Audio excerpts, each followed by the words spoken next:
The movement. The movement.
B-boys, B-girls worldwide, we have soul power.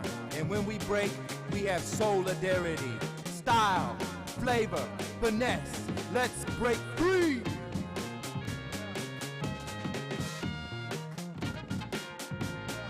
Peace, peace, peace, world. What is up? Coming live from Break Free Hip Hop School, Kansas City.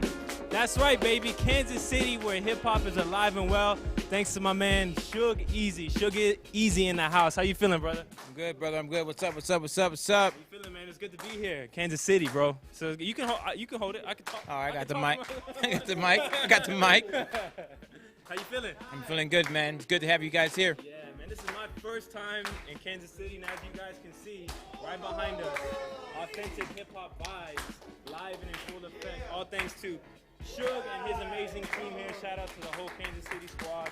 Worldwide team is here, rocking in full effect. We're about to get into a workshop in the meantime, but I'll have Suge, man, the man behind Break Free Kansas City. Can you explain a little bit about yourself and the vision behind Break Free Kansas City and your journey to where we are now? Word. First of all, I'm Sugeasy. I'm originally from Houston, Texas. I'm actually in Kansas City. Been here since about, I moved there in 95, moved back home, back to Houston in 98, came back to Kansas City. All day. I already know. Real quick, met up with Moy online.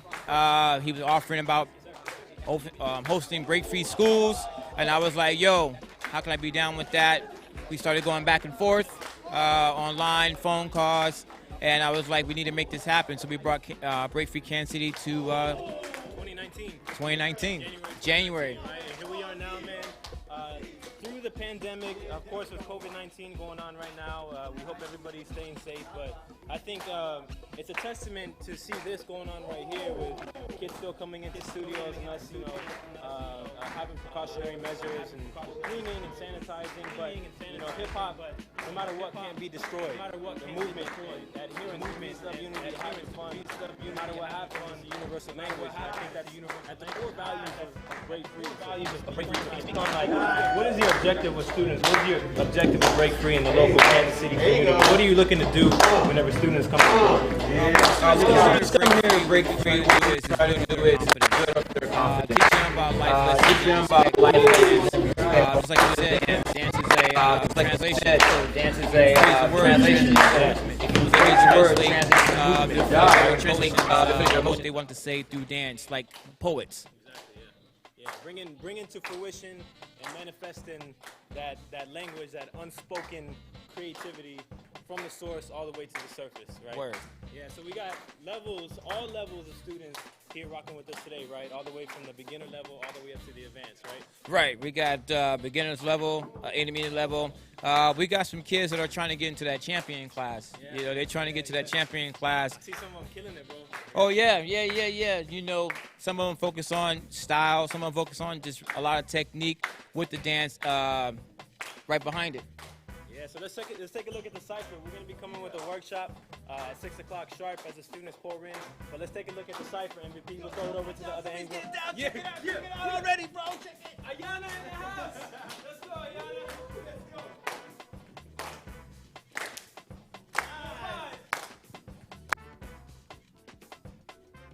Right, free.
Create your escape. Get down.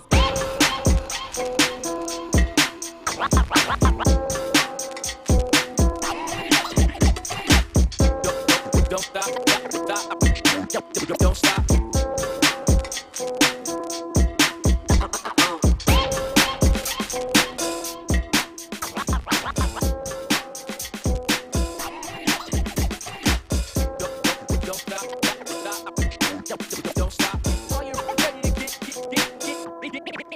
Get down.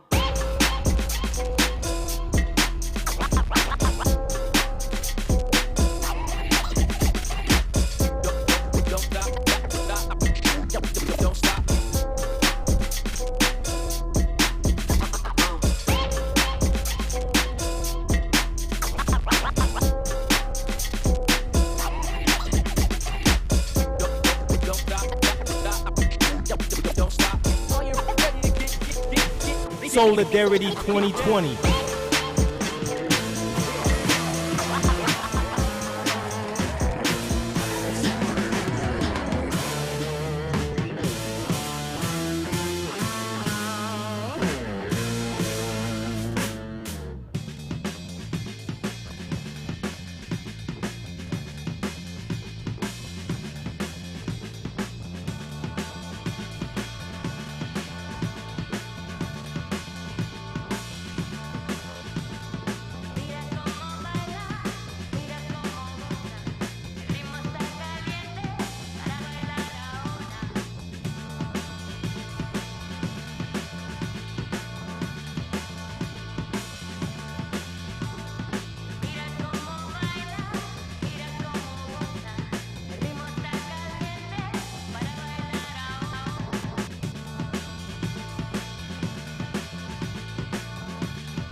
Create your escape.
You gotta use what you got to get what you want.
All right, all right. Could I get everybody to spread out, find a spot, and face the mirror, please? Please find a spot. It is workshop time. Make sure you have room, please. We have plenty of space here. Arms apart. Please take up as much space as you can. Yes, yes. And if you're ready, let me see B-boy or B-girl stand. Yeah.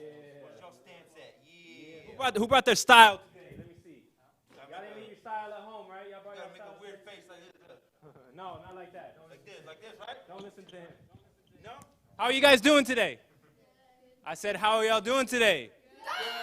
Very good, very good. So, my name is Jeremy. Can everyone say hi, Jeremy? So, we come from Break Free Worldwide. Can everyone say Break Free Worldwide? So first, I want to say this, guys. Everybody listen up. I want to say this.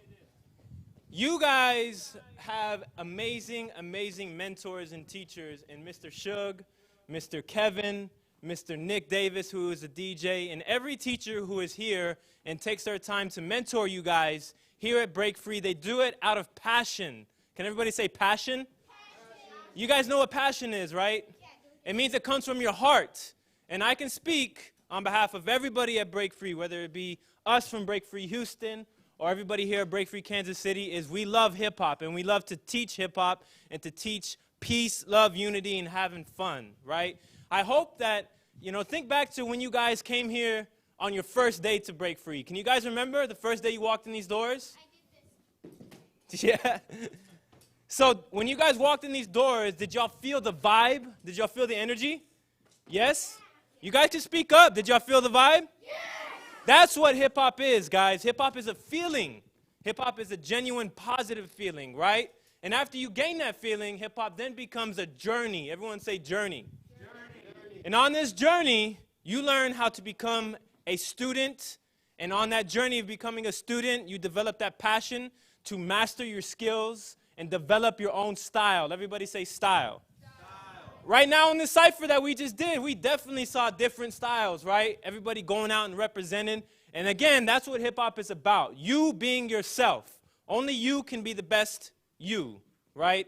And whether it's that cypher or any other cypher that you guys have or you dancing at home, you guys should be able to see what it means to have style. I want y'all to think back in that cypher we just had right now. Think about the things that jump out in your head, right? Those moments. That is style. That's hip-hop speaking to you. That's style speaking to you, okay? So myself, my name is Jeremy. This is Moy. Everyone say hello to Moy.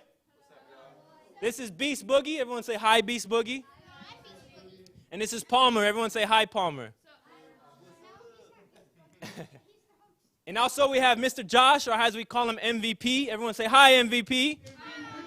And we also have Gustavo. Everybody turn to the camera and say, break free. That's right. So we're going to have about an hour to teach you guys. I'm going to go first, right? Then at 7 o'clock, we're going to have time to do questions where you guys can ask any questions you do have. But to get straight into it, guys, what I want to teach you in the short time I do have today is I want to teach you about how to create. Everyone say create. So creating, there's no rules on creating. And it is pretty difficult to teach on how to create, right?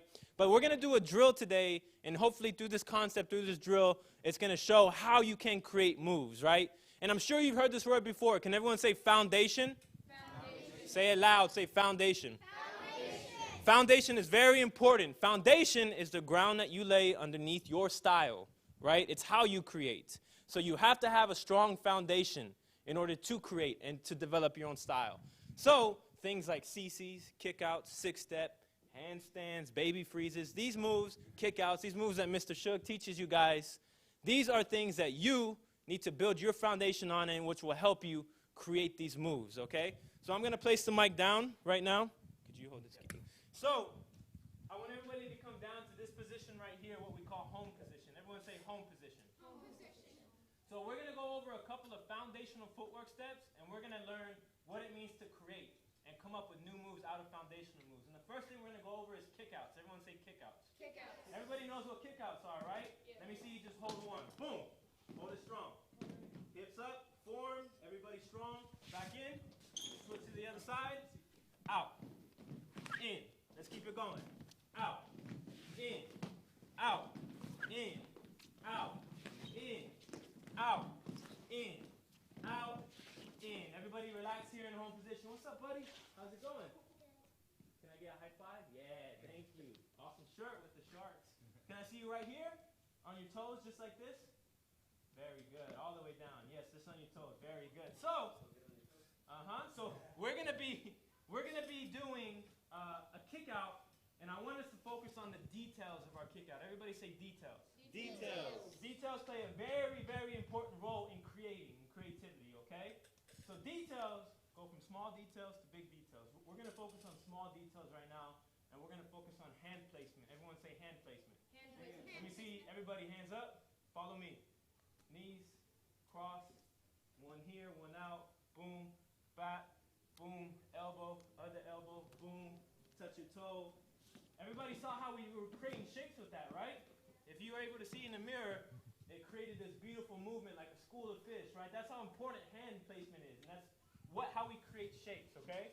So now relating that to footwork, right? The traditional way of how you rock footwork steps and how you do kickouts, I saw everybody do it already, is place your hand on your head, right? So everybody, let's just rock this first traditional way of kickouts, hand on your head when you kick out. Ready? Let's go with the beat. So I'm going to go boom, bat, and I'll count it in, okay? Hands on your head every single time. 3, 2, 1, boom, bat, boom, bat, boom, bat, boom, bat, boom, bat, boom, bat. Very good. Let me see it by yourself. 3, 2, 1, boom, bat, boom, bat, boom, bat, boom, bat, boom, bat. Very good. Now let's switch up the hand placement. Now let's go on our hips, right? Every time you kick out on your hips, okay? And while we do this, we're doing about an 8 count of kickouts, multiple kickouts. I'm really big on whenever you drill moves, I want you guys to make adjustments. Everyone say adjustments. Adjustments. What that means is you're sticking with keeping your hand on your hip the whole time, but make adjustments in your form. Everyone say form. Form. That goes back to shapes, right? So that means something as little as when you kick out, try to put more emphasis on your hands, like make it strong. And then try to pick your hips up a little more, right? Try to pick your chest up, right? All these little adjustments get you to understand the move and fix your form with it, okay? So we're sticking with keeping our hands on our hips every single time, but make adjustments to get yourself higher. Go to your toes, right? Hips up, bottoms up, chest up. These are things that are going to help fix your form and help you understand the move, okay? Home position, question? How do you, like, when you're doing kickouts, how do you do it like that? Oh, it's a very good question, Amir. Because I do this all the time because it's easier, but this, it hurts my fingers. Oh, well, definitely, Amir asked if everybody can see my fingers. We're not going to do it like that on our actual fingertips, okay? This is considered like good form for footwork, which is your thumb supporting it and the top of your palm right here. You guys see I have dirty top hands right here? These are calluses. Me too. Yeah, this is from footwork, right? So this is my thumb supporting it right there. Don't do it like that. So if you're comfortable doing it flat hand right now, stick to that right now, because right now we're focusing on the creativity, right? Not necessarily this form. But that's a good point, and that's a good observance from you, Amir. Very good. But this is traditional. This is good form. Flat hands, you want to work up to be able to hit it like this. That makes it more efficient, okay? Question, one more. It also makes it easier so that you can do that because it's lower and you'll be sinking down. Exactly, for your form. Very good. He's exactly right. That helps your form. Whenever you go fast and you're going on beat with it, it makes you also be able to go quicker and have more agility with it, okay? So everybody in home position on your toes, chest up. Remember, we're kicking out with our hands on our hips at hand placement. 3, 2, 1, boom, bat, boom, bat, boom, bat, boom, bat, boom, bat, boom, bat, boom, bat. Very good. Good job. By yourself now. Ready, buddy? On our toes. Right here. Strong. On our toes. By yourself. Ready? 3, 2, 1. Boom, bat, boom, bat, boom, bat, boom, bat, boom, bat, boom, bat, boom, bat, boom, bat. Very good. Okay. I hope you guys can notice, even though it's a small, subtle change in the detail, it looks different rather than going here and right here, okay? Before I give you a more challenging one, let's combine the two, because I want y'all to understand, like, it's not about just, well, I can do it with my hand and I can do it on my hip. There's other avenues that open up when you start to combine and mix. So what that means is, on one side I'm going to go hand, other one hip, hand, hip, hand, hip. Do we see how that changes it and how that makes it look different? Yeah. So this is combining two different details within the same move, which essentially creates like a whole new brand new looking move, okay? Home position on our toes. Go slow with me first, okay? Ready, buddy? Let's go slow together on our toes. Follow me, look. Come on. Home position, home position. Good job. So remember, first we're going on our head, and then the next one we're going on our hip, okay? Just like that. Slowly with me. 3, 2, 1. So now, Head, one hand back. in, There you go. hip, Good job. in, Exactly. head, Good. in, Try it again. hip, Take your in, time. head, in, Try to stay on your hip, hand. Right? in, head, in, hip, in. Very good. I think we're ready for the beat now, okay? Let's add it with that beat, a little faster tempo, okay? Can everybody feel how it switches up the move? Come in. It also switches up the feeling of it too. Like think about just throwing kickouts with that. And this attention to detail, it's going to connect you better with the music too. Like there's certain beats that might make you want to place your hand on your head or hand on your hip or roll. Like that's the feeling with the music and that's how everything ties together, okay? Home position. Remember we're going head first and then hip. With this beat, 3, 2, 1. Boom, back, hip, back, head, back, hip, back, boom, back, boom, back, boom, back, boom, back. Very good. Looking good. Good job. By yourself now, okay? Home position. Home position. Ready, buddy? Up tall, strong, like a superhero. Boom. Yes. By yourself. 3, 2, 1. Go. Boom, back, hip, back. Head, back, hip, back, head, back, hip, back, head, back, hip, back, head, back, hip, finish. Very good. Good job. Okay, now I'm going to give you the most challenging one, okay? This is still just going to be a switch in hand placement, but it's a bit more abstract, a bit more conceptual, meaning there's an idea behind it. And I want to be able to show you guys the different levels of creativity and how you can think from there, okay? So, just playing around with it, I'm not going to get into this too deep because this is going to be your last challenge with this. But in order to create two, like it's easy to think about head and hip, like those are all basic things. But you can spend time in these moves and start to explore. Everyone say explore. That means like I can hold a kick out, right? And I can just start to move around and start to think about shapes and different movements and how I can go here, right? So this last one that we're going to do is we're going to reach under and we're going to grab our head whenever we kick out, okay? Okay. So it's going to go boom, back, other side, boom, back, boom, back, boom, back. So a bit more advanced, a bit more abstract, but again, I'm trying to show you guys the highest level of creativity. And now, let's go back to what I first said. Remember when I talked about foundation? And I mentioned that a lot, and I mentioned form, right? So in order to create as many moves as you can with a single foundational move, remember, this is just kickouts. All we're doing is kickouts. It's based off of kickouts. You have to be able to understand and have control of that move, right? So if your form isn't right with this move, you won't be able to do it. So what I mean by that is like if you're low to the ground like this, it's going to be hard to hit it like that. That's why I said make those adjustments, right? Get high. Get your chest up high. Get your hips up high. This is going to get you to be comfortable within the move and be able to hit this move and do whatever you want with it, to have control with it, okay? So let's go slow. Home position. We're going to go very slow with it first, okay? Ready, buddy? On our toes, up high. There you go. Yes. So let's go slow. We're literally going to go really slow so we can understand the move and how it feels, okay? So I want you guys to kick out. Get your hips up high and strong. Chest up high. Now reach under and grab your head. Boom. There you go. Underneath. There you go. Good job. Good job. And then back in the middle. Very good. And go to the other side. Other side. Other side. Out. Other side. Up strong. Reach under and grab your head. Yeah. Good job. All the way under and back in. Let me see it by yourself. Not fast. Just at that pace. Kick out. This side. Reach under. Grab your head. Good. Back in. Let's see it first. Other side. Kick out. strong. Reach under and in. Very good. Good job. Amir, question.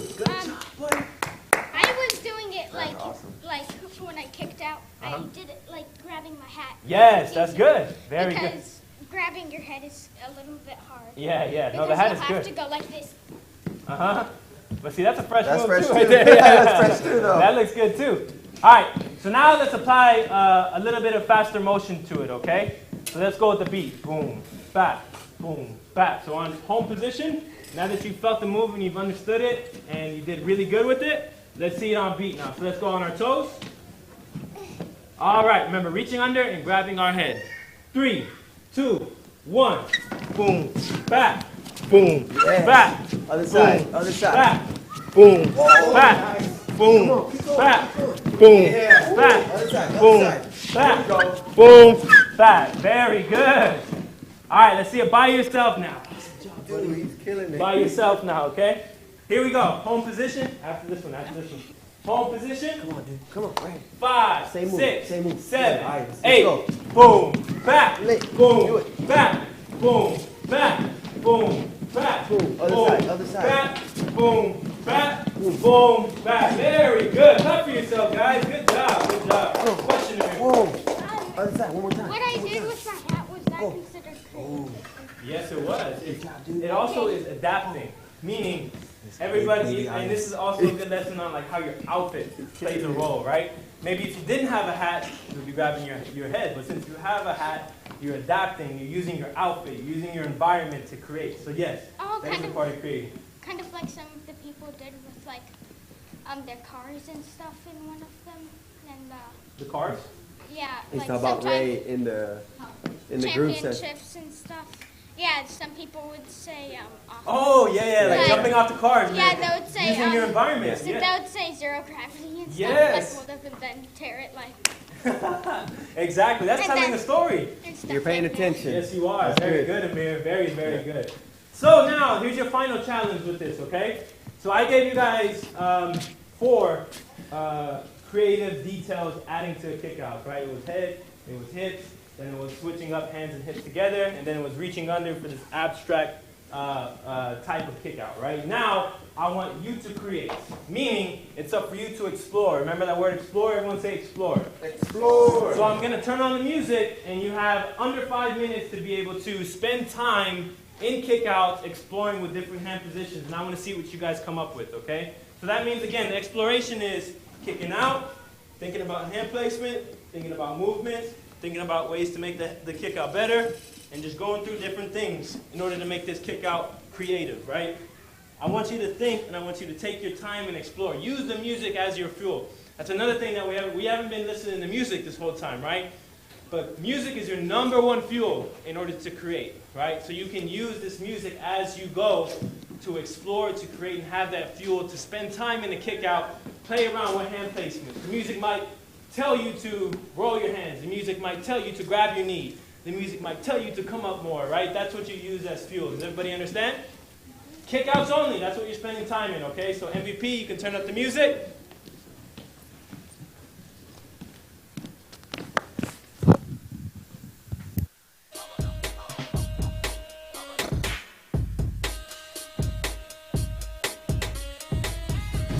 I will come around and help you, but hold the kick out.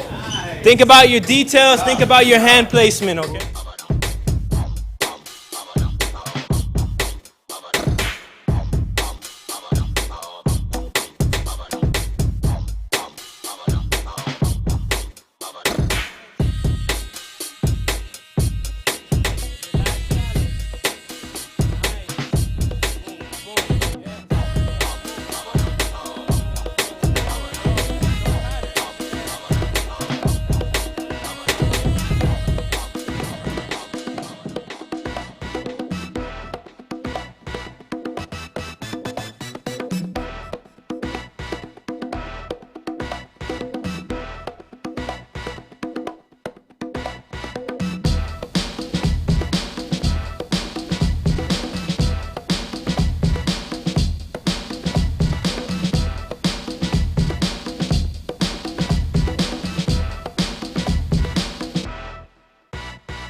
Let's see it, guys. Create, create, create. Scarlett. Oh, that's crazy. Yeah.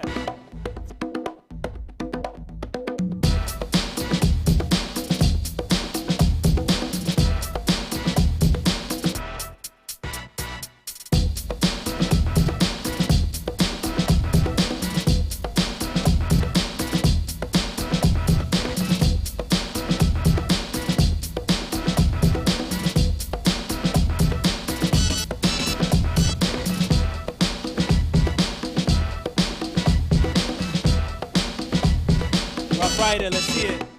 Good, Ayana.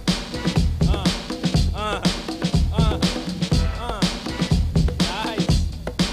You guys have about 1 minute. 1 minute. Let me see it a minute.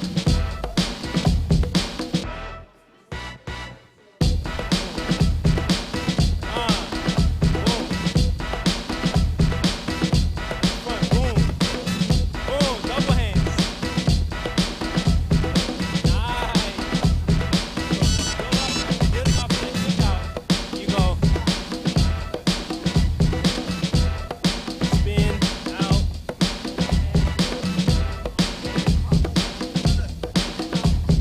Pushing it going the other way. It's good. I think it's bring it back the other way.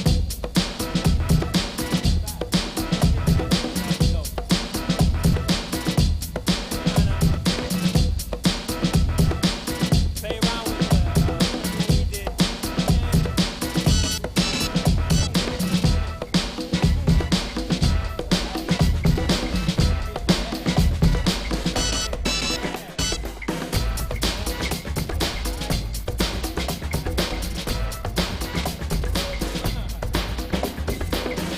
Fifteen seconds.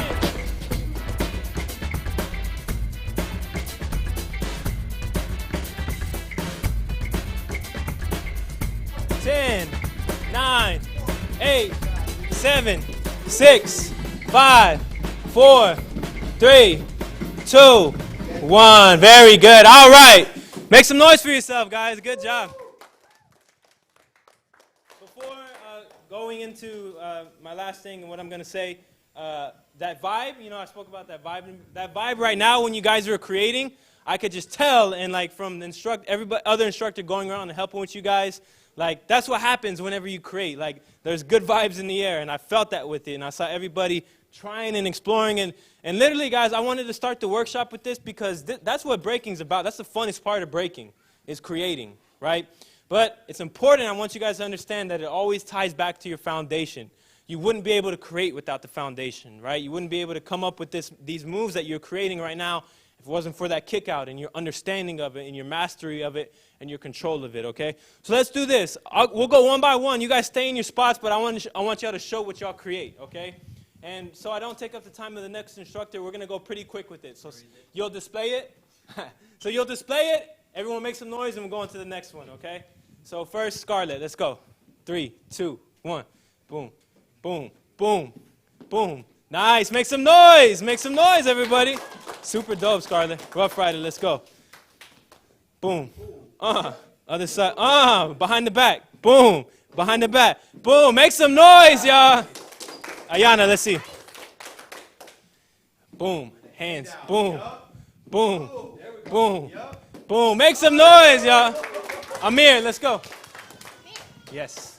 Let's go, Amir. Boom. Combo. Bam, bam, bam. And then front. And then double hand. One hand. Double hand. On the head. Freeze! Make some noise. And what is your name, buddy? Remy? Yeah, Remy Bonfire. Remy! Let's see, Remy. Ready, Remy? Let's see. Start right here, Remy. Okay. 3, 2, 1, go. Kick out. Boom. Boom. Boom. Other side, other side. Other side. Kick out. Boom. Reach under. Boom. And finish T-boy stance right here. Boom. Make some noise. Yeah. Next up, let's see it. Kansas City Chief. Bam. Boom. Bam. Classic. Classic. Make some noise, y'all. Good job. Next up, 3, 2, 1. Boom. Bap. Oh, oh. Boom. Oh, oh. Oh, oh, oh. Make some noise, y'all. Make some noise. Next up, 3, 2, 1. Boom. Boom. Under. Oh! Crazy. Make some noise, y'all. You got to play to your strengths, guys. I see everybody has their own strengths, and that's awesome. That's what you need to do when you create. Next up, 3, 2, 1. Boom. Bap. Touch the side. Boom. Bap. Oh, oh. Boom. Boom. Make some noise, y'all. Good job. Next up, 3, 2, 1. Boom. Oh. Oh. Boom. Oh. Make some noise, y'all. So, next up, with the fresh fit. Boom. Oh. Foot together. Make some noise, y'all. Good job. In the back. 3, 2, back. Boom. Back. Boom. Back. Oh. Oh. Make some noise, y'all. And finally, Mr. KJD. Oh. Oh. Make some noise, y'all. So everybody say create. Everyone say foundation. Everyone say details. Thank you, guys. Very good job. I love what I saw. Awesome work. Awesome work. Palm ski. Here we go. Okay, what's up, everybody? So Jeremy just went over creating, okay? So the next word I want to go over with you is inspiration. Can everybody say inspiration? We get inspired when we have ideas, right? So what we're going to go over today is we're going to go over ideas and how we can apply that to our movement and our dance, okay? We're going to take simple movements and we're going to combine them together, okay? So this is what I want y'all to remember. These moves that y'all just made up right here, they're just one sequence of movements, right? But you need to add them to your top rock. You need to add them to your freezes, right? And when you add everything together, it makes it a big picture. Think about it like a sentence, right? These little movements are just words of the sentence, right? But you got to make a complete sentence when you dance, right? So what we're going to do is I want everybody to stand up and find your own space.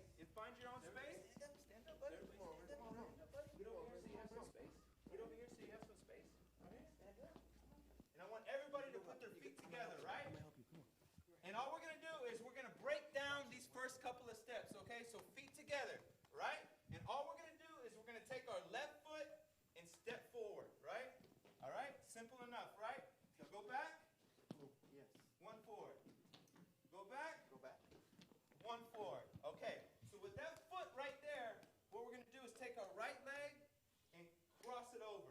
All right? Can everybody do that? Go back. Yeah. Cross it. Back. Cross it. Back. All right? Now this time, what did Jeremy tell you about style? I want you to add your style to about style. I want you to add your hand on your head. Put your hand on your head. Hand on your head. Put your hand on your head. Open up your arms. You know, add your own style to it. Okay? So look, let's add those two movements together, right? Because just doing this is nothing, right? It's nothing. But when I add that to it, it makes it a little something, right? Boom. Boom.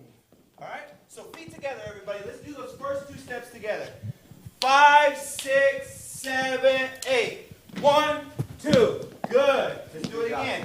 Feet together. Feet together. 5, 6, 7, 8. 1, 2. Good. One more time. 5, 6, 7, 8. 1, 2. All right? So I want everybody to stay right here. From right here, I want you to swing it back, all right? So all you're doing is swinging it back like that, right? And we're going to add that to the movement. So look, everybody watch me do it. 5, 6, 7, 8. 1, 2, 3, all right? Watch one more time, then you're going to do it with me. 5, 6, 7, 8. 1, 2, 3, okay? And again, add your style to it. Add your hand movement. Hand on the head, hand on the hips, whatever you feel like doing, whatever you feel comfortable with, okay? So do it with me this time, all right? 5, 6, 7, 8. 1, 2, 3. All right? Again. 5, 6, 7, 8. 1, 2, 3. All right? So, instead of your leg going in the back like this, I want you to cross it like that instead. So what it's going to look like is you're going to go 1, 2. Okay? So see if everybody can do that. You're adding your own little style to it, right? So from right here, boom. Right here, boom. Okay? So let's see if we can add that movement to it. So feet together, everybody. 5, 6, 7, 8. 1, 2, 3. Good job. Let's do it one more time together. Feet together. 5, 6, 7, 8. 1, 2, 3. So from right here, what we're going to do is we're going to swing our leg around and go to a hook. Swing this leg back. Okay, perfect. Look where everybody's at. That's so awesome. I need help. Everybody's at the hook right here. Okay. So look, which part do you need help with? This one right here. When, like, So when you're right here. you do like this, step. and then you go like this, Cross. and then you go like this. And now put your other hand down. Yeah. So from right here. So you, Put your other hand down. All right, I and got then you. you go like this. Yes, There just you like go. that. And you come around to the hook. I'm gonna Perfect. help Just you like again. that. Just like that. Okay. So look, everybody, look from this spot right here. Down. All we're gonna Down. do, Hand this down. foot stays on the Ooh, ground, just like that. One more time. and it comes Ready? around to a hook right here. Boom. Cross. All right. Hand down. Hand down. So let's hand see down. if we can add all Can those you do it by 4 yourself now? movements together. Try it. So it goes 1, 2, 3, Cross. Hand 4. down. Hand down. Okay. Ooh. So let's do it slow together. All right. can we do our style too? You can do your style. That's the beauty of it. Yes, sir. So feet together. 5, 6, 7, 8. 1, 2, 3, 4. Good job. To the Good front. job, Hook. everybody. Other side. Other side. So, when you're right here in the hook, this is what I want you to do. I want you to stick your right leg straight out. Straight out. Straight out, right? And you see this leg that's bent? See that? I want you to put it over your right leg. Boom. Step over. Right? And so from right there, this leg that's sticking out, step back on it. Step up now. Right? Help you up. Move your head. Okay, so look, this is what it's going to look like. Y'all just watch me do this last sequence, okay? So look, just watch this part right here. So you're from the hook right here, right? So come down. You stick your leg straight out. You put your leg right over, then you step out, okay? This leg is here. So let's see if we can just do that sequence. So everybody in the home position for footwork right here, right? We're going to go down to the hook. We're going to stick our right leg out. We're going to put our left leg over. Then we're going to step up and go to the B-boy stance. B-boy, B-girl stance, right?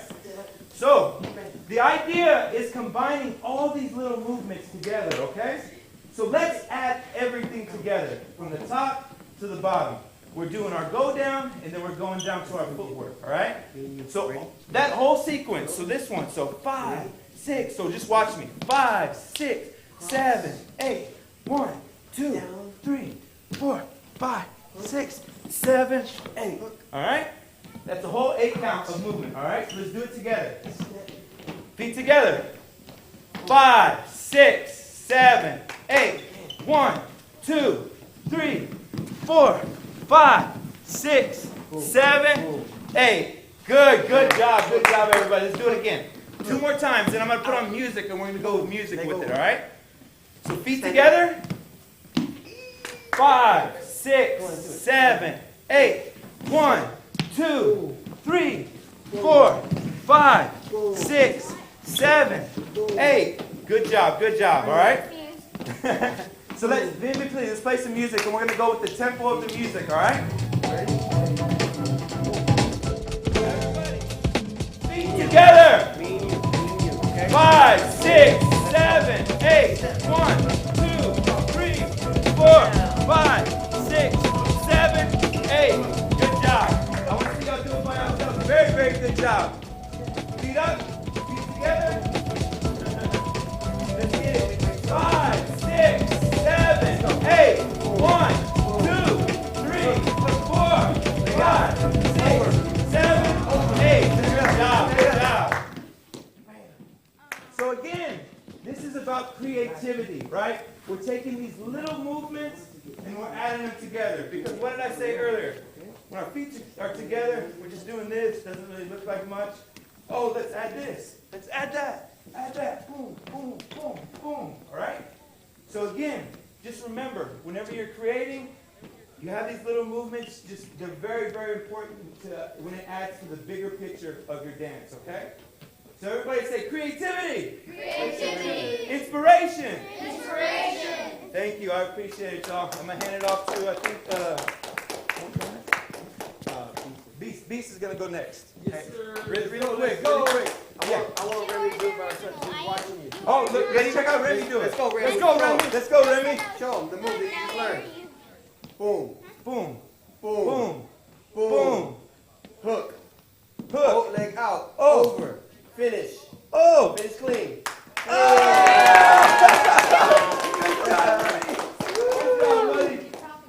What did the whole set? That was Good job, Remy. Good job. How's everybody feeling? Y'all good? Yep. Everybody good? Y'all want to keep going? Yeah. You break?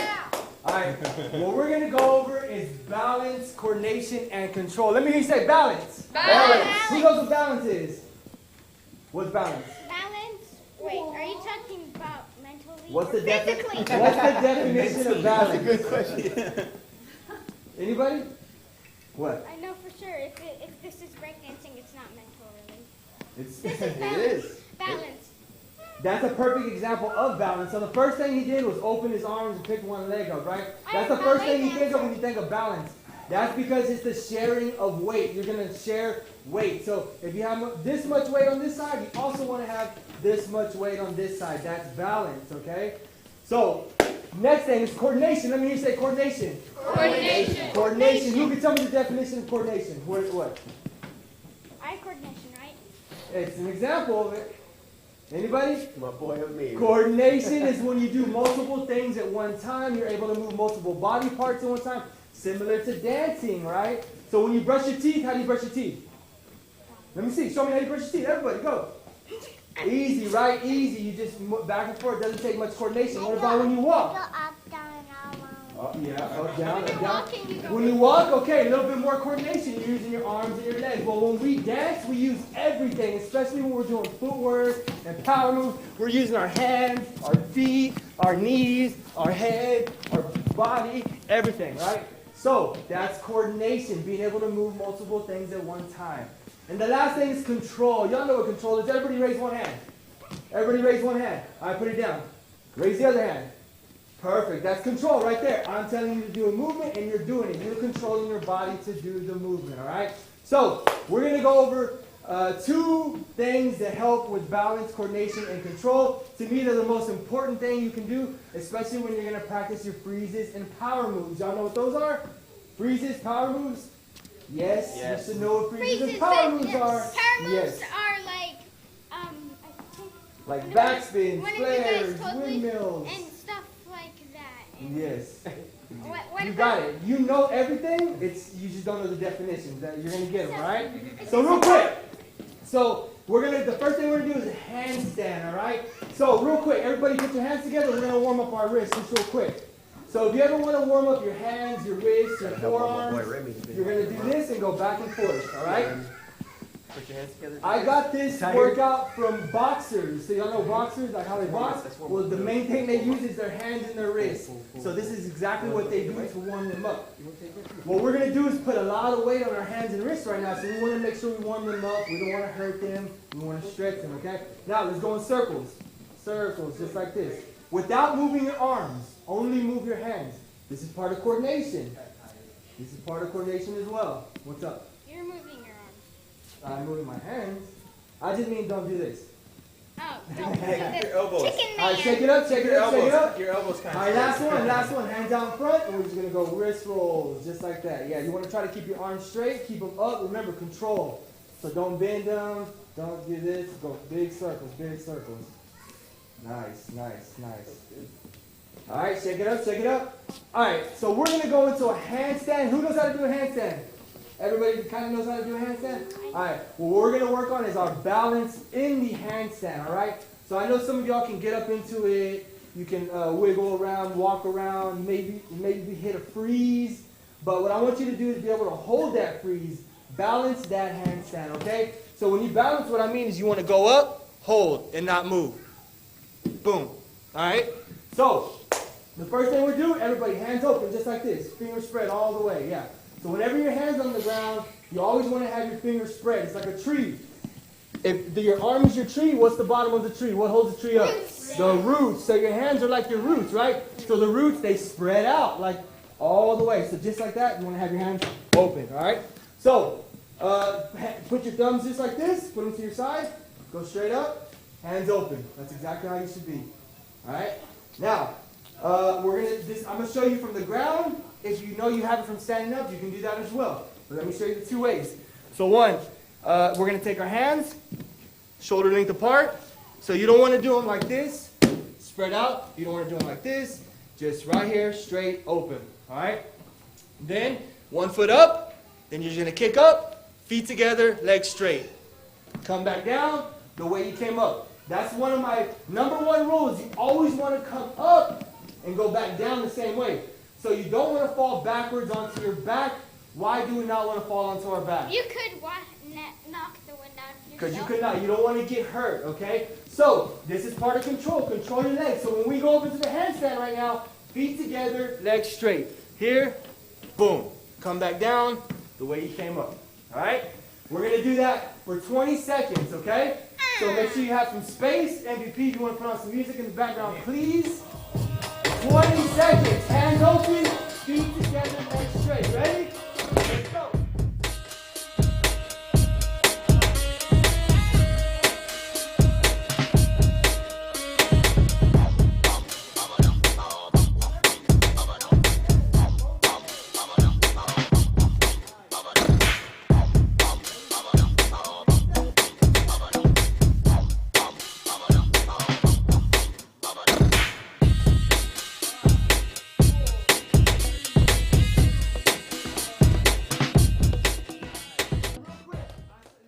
That was really good, but let me tell you, while it's in my mind, I see a couple of things.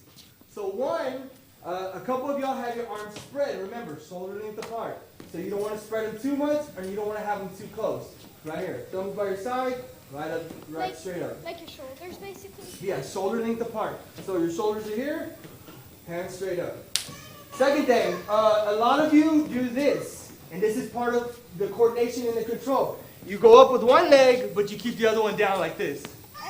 So if you pick up both of those legs and put them together, boom, you'll hit. So that's what you want to try to do, is hit that point, all right? So that's something you can practice on your own.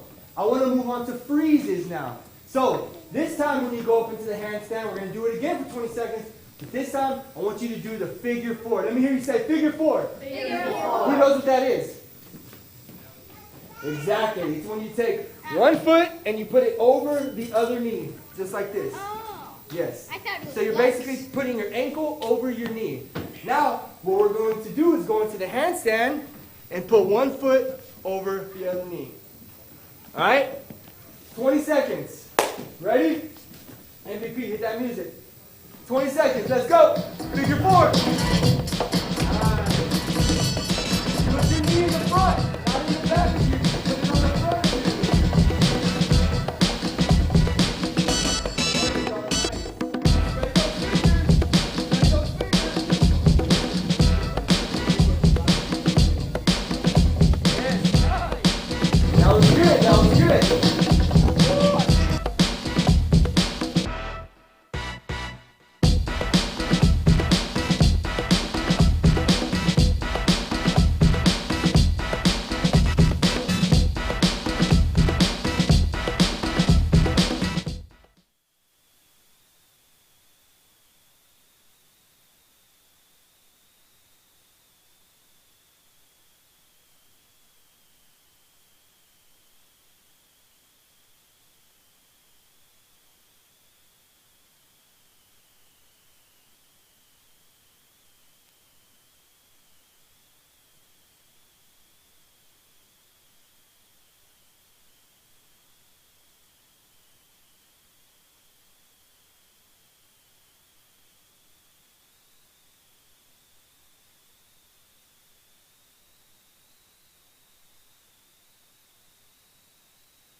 not breathing, the blood just stays there. But if you're breathing, the blood stays cycling and it still filters all the way through, okay? So you want to make sure you're breathing when you're upside down. All right? Legs open, 20 seconds. Make sure you spread those fingers. Look, none of this, none of this, none of this. Just open right here, okay?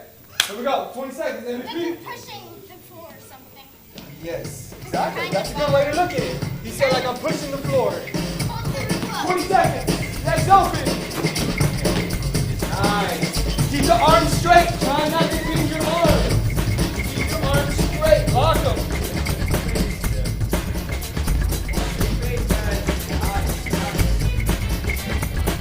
Feel wherever you're surrounded. That's part of control. Make sure you don't hit anybody. Make sure you don't fall into anybody. That's part of control. Create your escape. Ooh, create your escape. 5 seconds. 5, 4, 3, 2, 1. Good job, good job. What's up? I use the creativity again, and instead of just going like acrobats do or something, I went like this and tried to do it like Nice. To do next. But handstand, before we move to the next thing, make sure you practice your handstand because I think the better you get your balance, the better you're going to be able to dance because you're going to be able to control your whole entire body, right? Being on your hands should be easy. Just like we learned to walk on our feet, we can also learn to stand and be on our hands and control ourselves, okay? So, the more you practice it, the better you'll get it, okay? Handstands. Remember, fingers spread, lock the arms straight, and whatever you do, always put your legs into something when you go up. You have to put your legs into a freeze or straight up. Just don't let them hang around, okay? All right. Next thing we're going to do is elbow freeze. Who knows how to do an elbow freeze? All right, this is perfect. None of y'all. So I'm going to show you exactly how to do it. question. What's your question? What's an elbow? I'm about to show you. You have an elbow freeze? Let's see if you got it. So give me an example. Nice. Ooh, nice. Exactly, exactly. So, similar to the handstand, right? Hands here, right? Except on this one, we're going to put one elbow down. So, one elbow down. So, hands still stay spread, just like in the handstand, except you're putting an elbow down. Now, the hand that's out, it should be right in the middle of the arm. So, right here, you just go right here, arm here. Hand here. So, just like a triangle. When you put it down, it should make a triangle. Boom. Remember, hands spread. So, you don't want to do. They pick their hand up, or they go like this. You want to control. Use your hand, okay? Use your hand. Spread those fingers. Just like a handstand. One foot up, then you're just going to kick that leg up. Boom. Freeze. Freeze. Freeze. Boom. All right?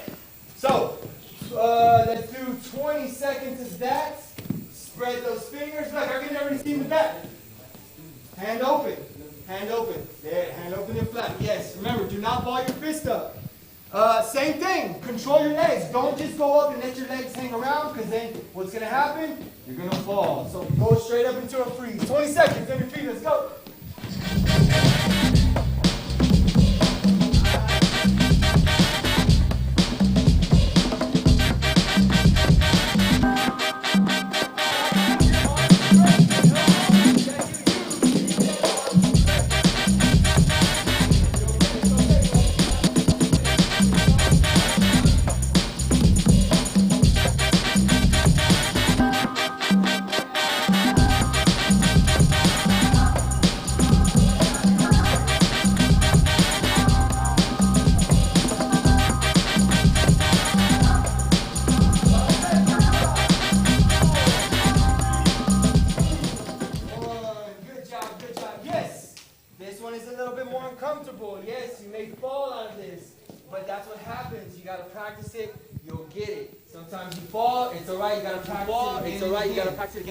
One thing I saw a couple of y'all doing, I should have told you this beforehand.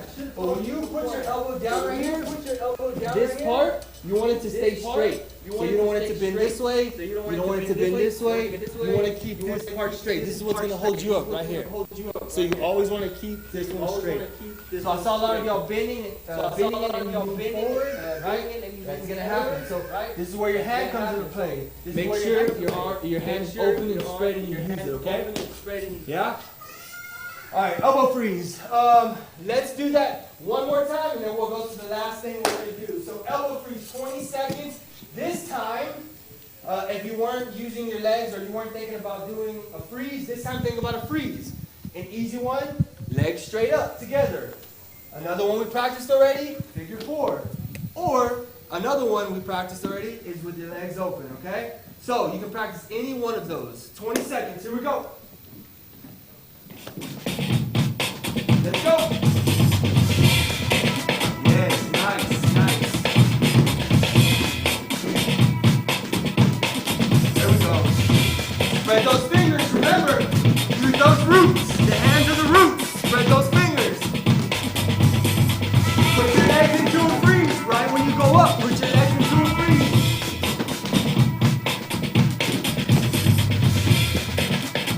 Oh, nice. I like how you rolled on to that. That was good. 5 seconds. 5, 4, 3, 2, 1. Good job, everyone. Good job. All right, you can stand up. Shake it up, shake your hands. I know sometimes doing this over like this, it gets you a little tired. Sometimes you're bending down too much or your hands get tired. It's all right. Get up, shake it off, get some water, however you want, and then just try again, all right? That's how practicing is. It's going to be a consistent thing, especially with power moves and freezes and handstands. Those are things that are not like kickouts. Kickouts, you can come in, and you could probably learn those in one class, maybe 2 classes. But power moves, handstands, freezes, being able to hold freezes for a long time, that's going to take more time, more practice, more patience, all right? Like a year, maybe? It could be a year, it could be 3 months, it could be 2. It just depends how much you practice and how much you put into it. Let me tell you this, the handstand, we just did 3 sets of 20 seconds? That's only 1 minute. So if you practice the handstand for 1 minute a day, just what we just did, just 1 minute, I promise you, you'll get better. I promise you, all right? Even, you can do it for 30 seconds. Just do 1 round of 30 seconds a day trying to do a handstand, and I guarantee you by the end of the week, you'll see it better. And then by the end of the month, you're already doing good handstands. And then by the end of the year, you'll be hitting freezes, just holding them, all right? So you want to continue to practice those things. Same thing with the elbow freeze. That's all balance. Those are things you have to earn and gain. Those are things that you're just going to learn, okay? Not overnight. It's going to take time, but don't give up. If you're doing a handstand for 3 months and you still don't have it, it's fine. It might take you 3 months and 2 days. Don't give up, because those 2 days or that 1 day that you gave up, the very next day you could have got the move. You never know. These are motions. These are things you got to do over and over and over to get those motions, all right? So Working out, you can't just do it once and expect yourself to look like John Cena. perfect example. He said you go to the gym and you work out 1 day with a bunch of weights, you're not going to just come out looking like John Cena. You have to go and lift those weights for 10 years to get that big, right? So, good thing about dance is it's not going to take you 10 years, hopefully, to get the handstand. Hopefully, it'll just take you, a couple months. So, all right? So, just remember those tips. And it's going to go with any freeze, any power moves. Hands open, control the legs, okay? Y'all got that? Yep. All right, thank you. We're going to go into the last one? Yeah. So, everybody give it up for Beast, give it up for Palmer, give it up for Jeremy.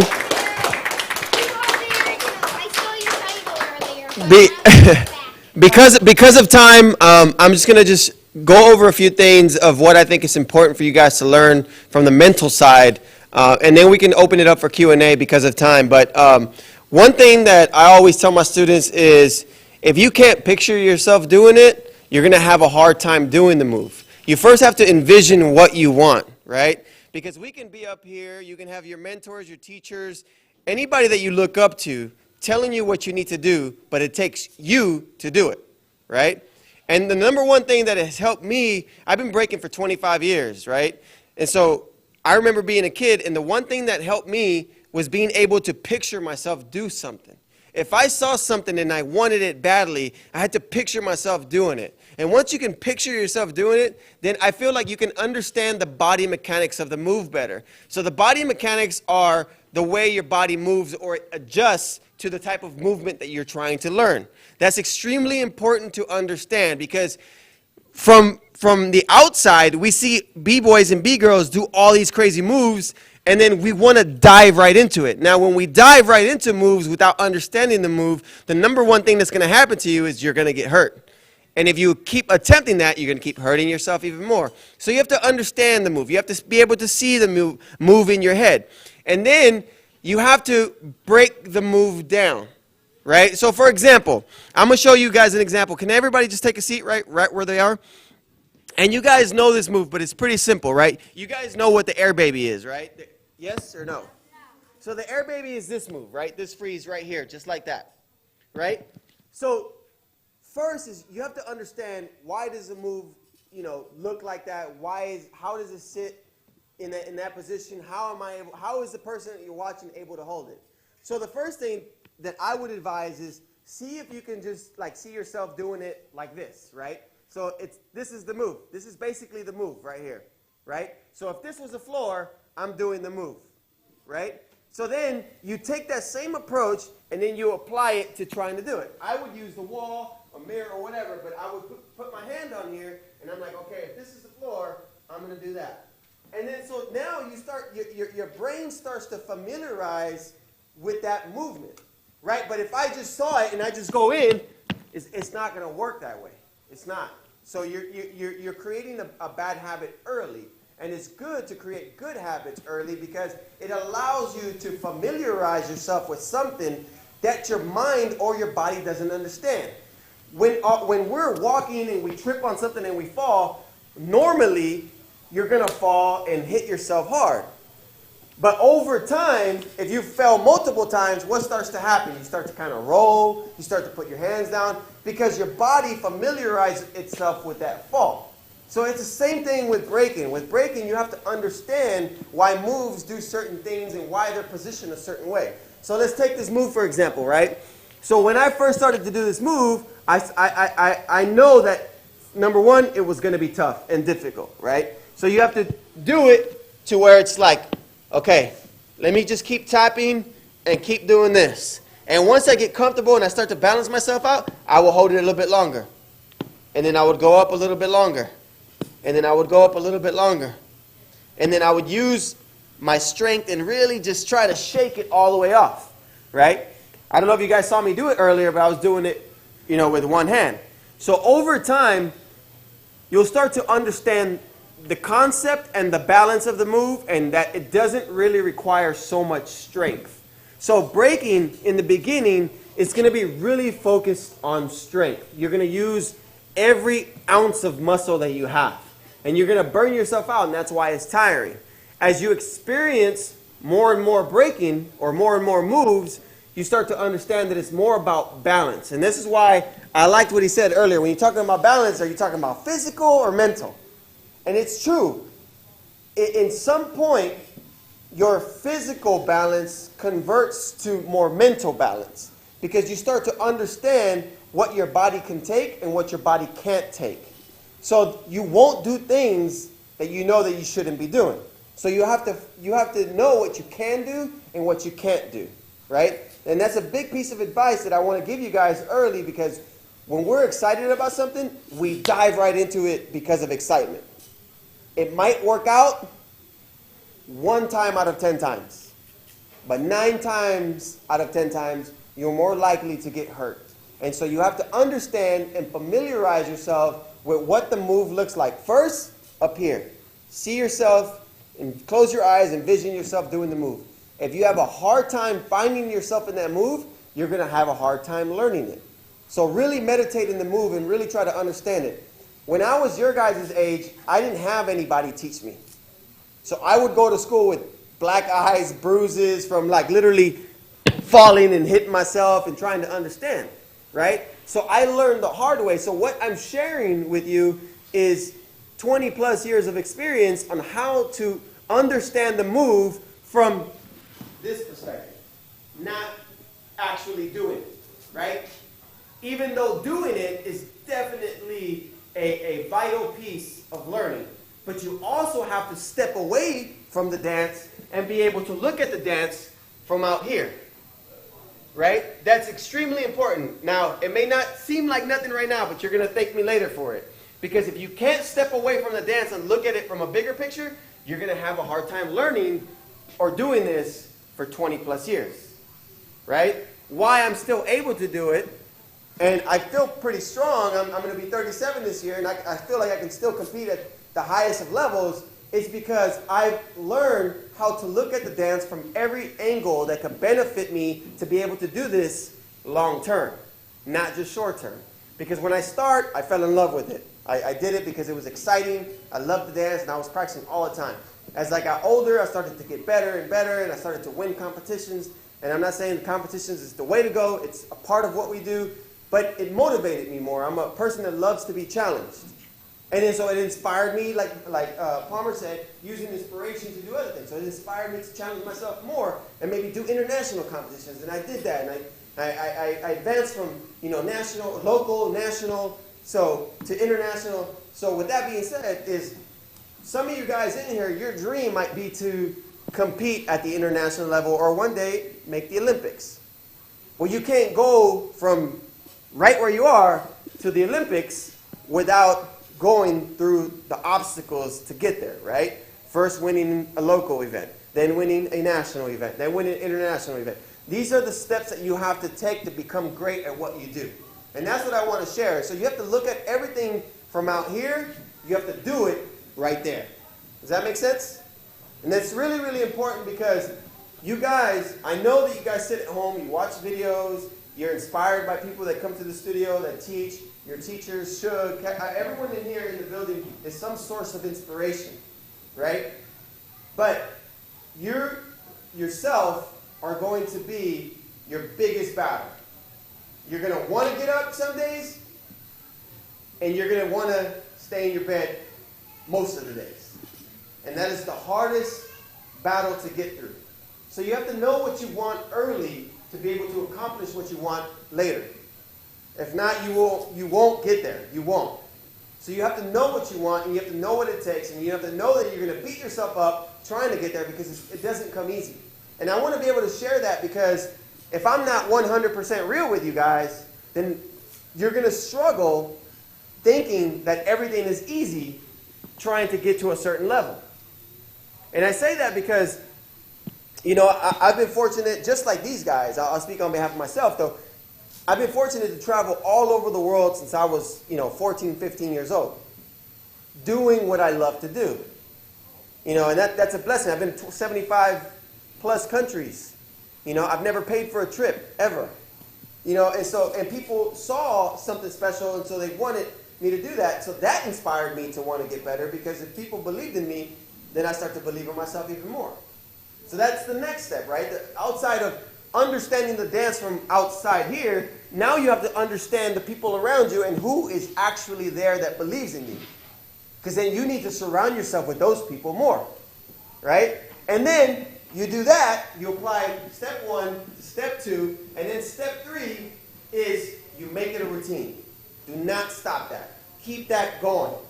Keep that going. And then once you feel like you might plateau or cap out, then you start to challenge yourself differently, right? Because you have to know what you're good at, and then you also have to know what you're not good at, right?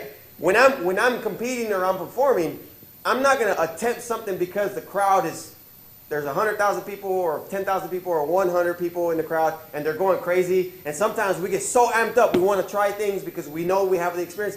I'm not that guy. I'm not that guy because I know what I can do and I know what I can't do, right?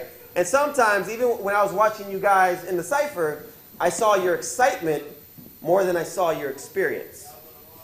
And why that is a valuable lesson? Because your excitement is not always going to take you where you want to go, but your experience will. Okay, I want to say that again. Your excitement will not take you everywhere you want to go, but your experience will. You need excitement as part of your journey, but your experience will help you accomplish what you want at a more consistent, conservative level where you know you can hit it. You know you can aim at something and I can hit a piece of that target, right? Where sometimes we dream too big and we just know we're not going to get there, you know? And that's the reality, guys. And the reason why I want to share this with you guys is because I need you guys to think realistic and also to have your big dreams. But you also need to think realistic. And I feel like a lot of people, they teach big dreams and high hopes. But you also need to think what's reality, you know? Like I know when and this is a challenge to you guys too. There's a lot of competitions that we do. There's a lot of competitions that may happen in your city. You know that some other b-boys that have way more experience, you know they're probably going to beat you, you know, if you don't have as much experience as them. But it doesn't hurt to challenge yourself because you can always learn from that challenge. So I remember as a kid, I knew, even till this day, I know I enter competitions and I know it's probably going to be tough for me to win, but I know that. But I still want to do it. But that should not shy you away from entering the battle or entering the competition because that's part of your journey. That's what you need to go. You need to get over those fears. You need to get over to one day and say, you know what? I don't know what's going to happen, but I know I got a chance to win. As long as you have a chance, that's all that matters. And sometimes we don't even give ourselves a chance. There's things, I know you guys do monster night events, there's local events, and maybe you haven't entered yet. I want to challenge you to enter. Because although the community, the other breakers come in that have 10 years, 5 years, 20 years experience, they come in, you know that they're going to perform because they have the experience. But you need to always give yourself a chance. But you need to understand that, yes, you know that these guys have experience. But always give yourself a chance. So what I want to share with you is basically the approach mentally and how to look at the dance overall to help you accomplish what you want from it. Right? Because for some, you may want to be a high-level competitor. For others, you might want to be a teacher. Or you just might want to do this for fun. It's creative expression. It's just a fun way to really let out some emotion, right? I still do that. Sometimes I go to my garage. If I'm not having a good day, I just put the music on and I just go and I don't know what happens, right? And so for me, those are some of my best moments. I feel like I dance way better when I'm going through something. Whether I'm happy, sad, angry, I perform so much better. Because I truly believe that the art form, the dance, is more spiritual and based off emotion or a feeling that I feel like what you're looking for, it almost accomplishes it by being able to express your true you. So you should never try to focus on trying to be like somebody else. Because it's never going to happen. But you can always be a better version of yourself. And to be a better version of yourself is to follow your honest feelings. And it's okay to be sad. It's okay to be angry. It's okay to be happy. It's just you have to be able to control. That's why I love what everybody taught you. Everybody taught you about foundation. They taught you about creativity. They taught you about control. They taught you about balance. All in the physical. You can apply those and flip it to the other side and apply that mentally. Everything that was taught, being creative. Sometimes coming up with new moves doesn't actually happen from trying the moves. It's visualizing it and seeing it and overplaying it in your head. That's a mental approach. That's why I love this question. And then there's the control or the balance, being able to know what you can do and can't do and to stay away. And sometimes, we had a gigantic cipher earlier. A lot of times, in reality, those ciphers are way smaller than what you saw. So those moves going around everywhere, you probably can't accomplish that in a real live event because normally the ciphers are smaller. So you got to know what you can or can't do in that small cipher, right? And the list goes on. All I'm saying is learn how to apply the mental side because it's going to help you get to where you want to get to a lot faster. And that's extremely, extremely important. I'm not a motivational speaker. I'm not trying to do that with you guys. All I'm telling you is I know from experience on what has helped me. And everybody, why we do break free why I'm a teacher, why Kevin even is joining in on the fun, learning and teaching, and Shug and Jeremy, Palmer, Beast, everybody here, why we care about it so much? Because we believe that the hip-hop culture or breaking or DJing or whatever it is that we're taking or learning from, it's doing something for us. And that's why Break Free exists, and that's why we do it, because we know that if it could be done for us, it could be done for you. And again, everyone's journey is different. So again, not everybody wants to be a professional B-boy or B-girl, but at the same time, it doesn't hurt to give you some of the things or some of the knowledge or experience that has applied in our lives to be able to share that to you guys. So I want to take this time now to open it up for questions. I know that was part of our agenda today and part of our schedule. If you guys don't know, my name is Moy Rivas. I am the founder of Break Free. I started Break Free in 2011, just kind of with the idea of creating an open environment, a space for people who love hip-hop. I'll be honest, in the beginning, I didn't really know what I was doing. I just knew that I wanted something that I didn't have as a kid. Times are totally different. When I would go somewhere to dance, they wouldn't let me dance. And I felt like I was being stripped away from the things that I really wanted to do and that I was really feeling inside. Remember those emotions or those feelings I was telling you about? I couldn't express it because every time I tried, someone told me, no, don't do that. Not here. Go. So then I would lock myself in my room and I'd try to put myself in a position where I tried to create and do that. And so I told myself one day, it was always embedded in my brain. Remember, I saw it as a kid. One day, I'm going to start a place and I'm going to surround myself with people that care and they want to do this and open it up for everybody in our community to just be a part of something special. And that's the values of what hip-hop represents is peace, love, unity, and having fun. And then through that process, we're able to kind of create a model or a plan or strategy that allows us to get together and learn together and then build a program that now that you guys know as classes to come in on schedule on certain days at certain times on a consistent level to be able to learn in a structured, safe environment. So in Houston now, we have 3 schools, 1 headquarters office. This is our first out-of-state school, so give it up to everybody right here in Kansas City. Right? So Kevin and Sugeasy have done an amazing job with this place and with you guys. We're blown away. We should have been here last year, and it's taken a long time to get here, but we're here, and that's all that matters. And we're so happy to be a part of this family. You guys are a family to us, and we want you guys to feel like you're a part of also Break Free Houston, not just Break Free Kansas City, because we work together, and what we're doing together is building generations of young, aspiring B-boys, B-girls, DJs, graffiti writers, MCs. Like, we're creating something special. And to be a part of that is just an amazing thing. It hasn't been an easy journey. Remember I talked about, we look at certain things being easy. This has not been easy at all. But not one piece of it has been where I've regretted anything. It's always been, I've been so pumped to figure it out and learn with you guys and be a part of this amazing journey. So does anybody have any questions?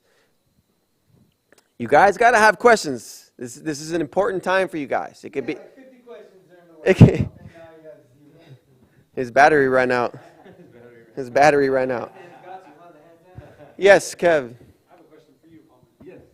The limited amount of time I've seen you dance here or online, you have a unique style. Yes.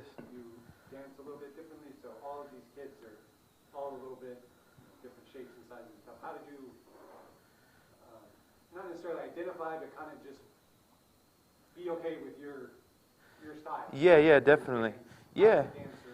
Definitely, especially being a part of hip-hop, what it's taught me and what I've always been attracted to it with is that the openness of, you expressing yourself, how you feel, and that's an important part of it, right? And luckily I was taught that, and I was able to come up underneath a lot of people who taught me that you know, it's okay to be yourself, you know, because at the end of the day, all of us are different. We have different body types. Some people are tall, some people are small, some people are real flexible, some people aren't so flexible. So there's going to be some things that you're taught by some people, or that you try and do that you can't do, but there's some things that you can do that other people can't do, you know?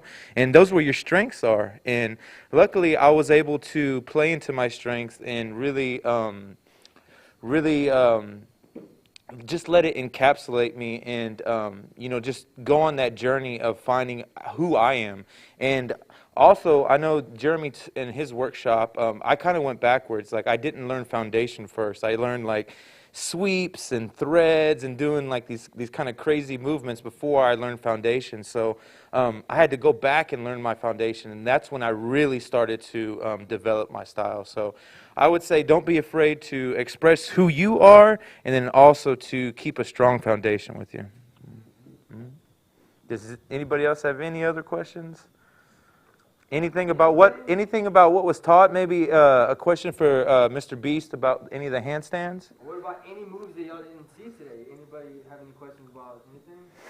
Any moves? What about how long everybody has been dancing, or how old they are? Yeah. You know? So Beast, how long have you been dancing for? Oh, you got a question? What's your question? What was it?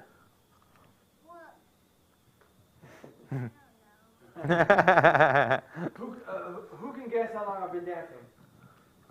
What's your guess? 20 years. What's your guess? Oh. Close, 24 years. Oh, we got a winner over there. Longer than most of y'all been alive. Yeah. So mine, yeah. So I'm about 21 years. Jeremy's about 2 years. I'm playing. How long you been dancing for, Jeremy? I'm your brother. You're supposed to know how long I've been dancing. By the way, they're brothers. yeah, these guys are brothers. Yeah, you wouldn't be able to tell.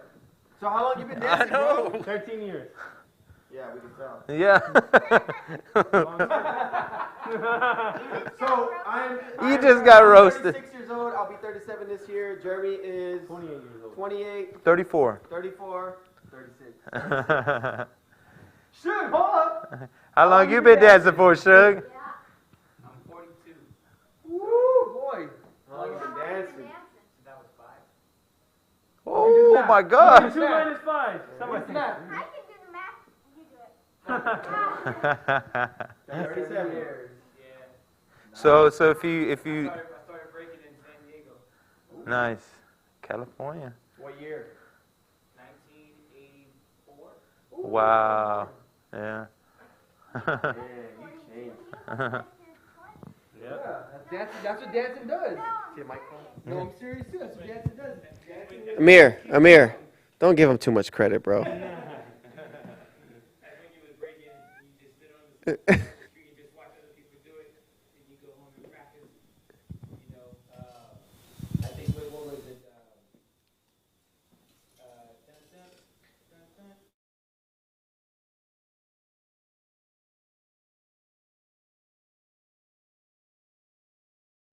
Real hard with the windmills and all that stuff.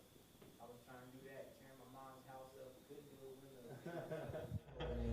It took 8 months. Took me 3 months. Anyways, does anybody else have? Yeah, go ahead, Beast. I gotta say, one thing that y'all don't realize whenever y'all are dancing is that you're building your strength, you're keeping your body healthy. You may just be thinking about the move, but you're not realizing what else you're doing at the same time. So, a lot of this stuff, a lot of us, like back to what you said, is he looks young. It's because a lot of us have been dancing for so long. It's like training. Like you said, the guy had to work out for a very long. John Cena worked out for a long time to get those muscles, right? Well, we all dance for a long time, and at the same time, that's keeping our body healthy. It's keeping us flexible. It's building our strength. All those. What's up? What do you got? I mean, he doesn't even have any white hairs. Oh, I got some. I got some. Don't let the white hairs fool you. Just because you got a little bit of white hair, It's under the hat. It's under his hat. No, but seriously, while you're learning all these moves, you're also earning them. So you're not just learning how to dance, do a move, you're earning it. The more you do it, the more you practice it, you earn that move, and then you have it forever. Same thing with your health. The more you dance, the more you're keeping your body healthy. So this is a good exercise. If you like to be creative and physical at the same time, dancing is perfect. All right. What's up? What's up, Amir? What you got?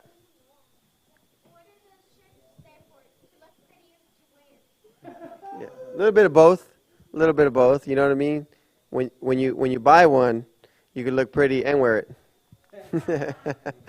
Does anybody else have any questions? We'll go to Kevin. So a lot of these kids are, all these kids are students here. What are kind of some goals or some opportunities for young B-boys and B-girls to be trained for? What is their... You want to answer that? Yeah, sure. So raise your hand if you like ciphering, if you like to dance in the ciphers. Oh, we know you do. Raise your hand if you like to battle, if you've been in a battle before. Awesome. So I want you guys to understand this, that a cipher or a battle is like the ultimate test and the ultimate performance for a B-boy and a B-girl. And some of you guys might have seen a live battle in front of you or a battle online. And when Mr. Kevin asked about the opportunities that are presented for a B-boy or a B-girl, the first thing that does come to mind is being a competitive B-boy and B-girl.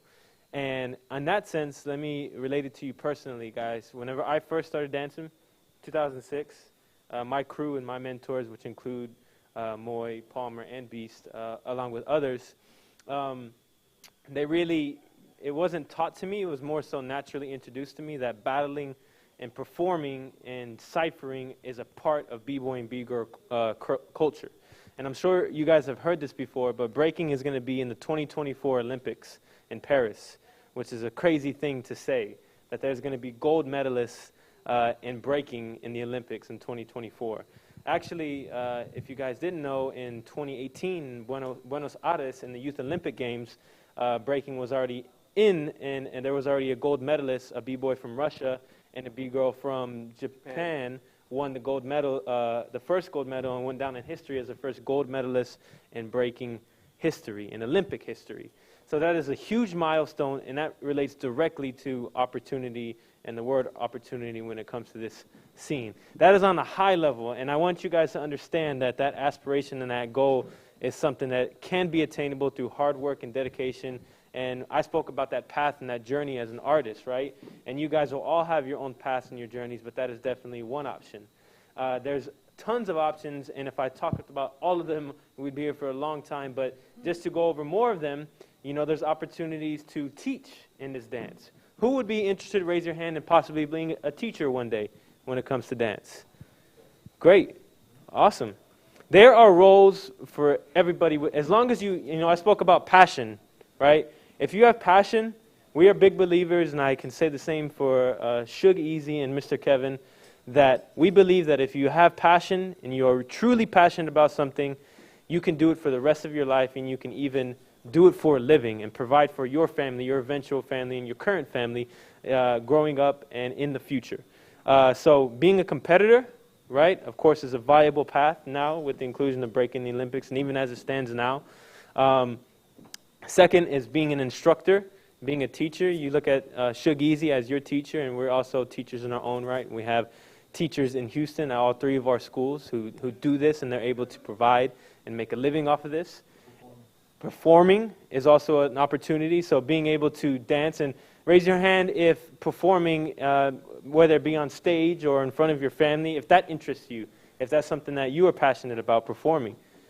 Awesome. You know, all this exists, and all these paths are presented to you right now, and with you as students at Break Free, those paths and those doors are wide open for you to take. And it's not about you making a decision. It's not about saying, I have to be this, I have to be this. It is important to know what your goals are and what you want to be, but those paths will organically and naturally come as your passion builds and as your foundation builds. There's that word again, foundation. I hope you guys understand a lot of these words that I may use or everybody may use.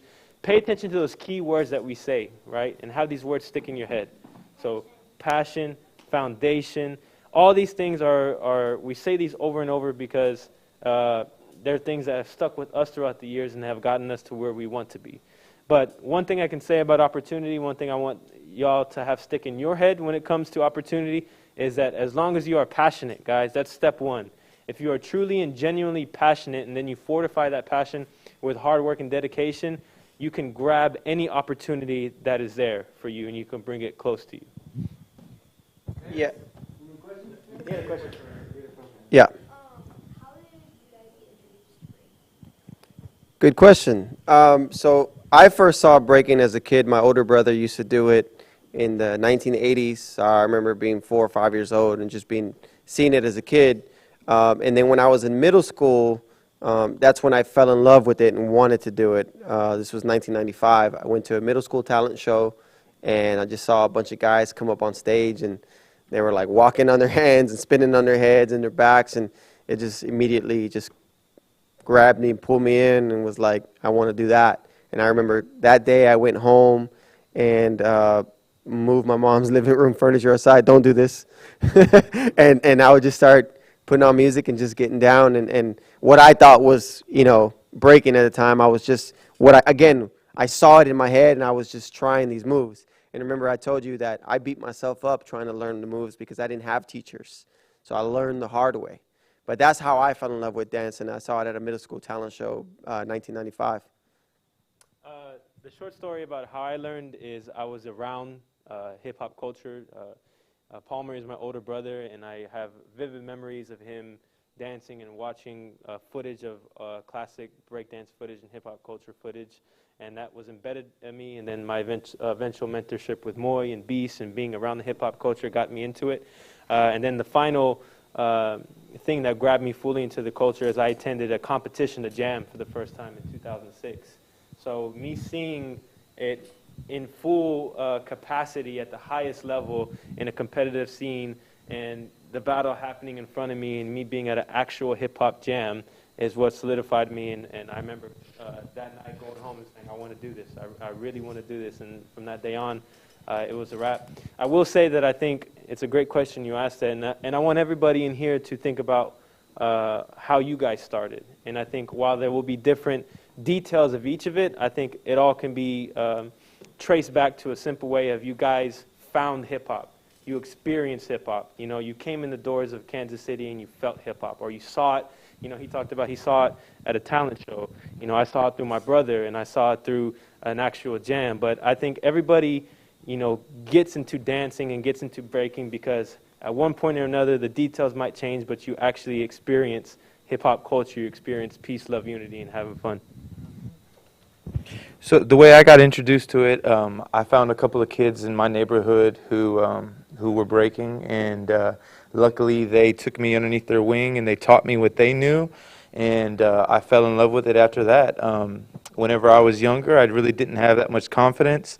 But once I started doing this and I started, getting these moves down that sometimes seemed impossible, like what did I tell you earlier, the windmill, it took me 8 months to get, and I didn't stop. And I taught myself that, hey, if I keep at something, I'm going to eventually get it. So it gave me the confidence to kind of break out of my shell, and I've been doing it ever since. And luckily, like Moy said, we've been able to, travel the world together, doing what we love, all through our passion. So, and it all started from me getting together with just two of my friends in my neighborhood and just working towards a common goal with each other. So, yeah, similar situation.